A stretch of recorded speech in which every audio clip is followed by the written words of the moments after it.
استاد نے کلاس میں داخل ہوتے ہی بلیک بورڈ پر ایک لمبی لکیر کھینچ دی اور کہا، تم میں سے کون اس لکیر کو ہاتھ لگائے بغیر اسے چھوٹا کر دے؟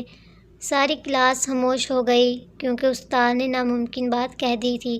سب نے کہا، ناممکن ہے، لکیر کو چھوٹا کرنے کے لیے مٹانا پڑے گا جو ہاتھ لگائے بغیر ممکن نہیں ہو سکتا۔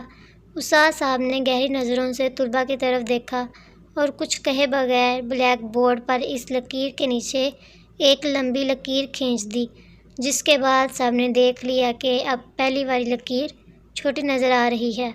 استاد نے اس لکیر کو ہاتھ لگائے بغیر اسے چھوٹا کر دیا تھا۔ طالب علموں نے آج اپنی زندگی کا سب سے بڑا سبق سیکھا تھا۔ دوسروں کو نقصان پہنچائے بغیر، دوسروں پر تنقید کیے بغیر، ان سے حسد کیے بغیر، ان سے آگے بڑھنے کا ہنر۔ انہوں نے چند منٹ میں سیکھ لیا تھا کہ اپنے آپ کو اخلاق میں، کردار میں اور عمل سے دوسروں سے آگے بڑھا لو، تم خود بخود دوسروں سے بڑے نظر آنے لگ جاؤ گے۔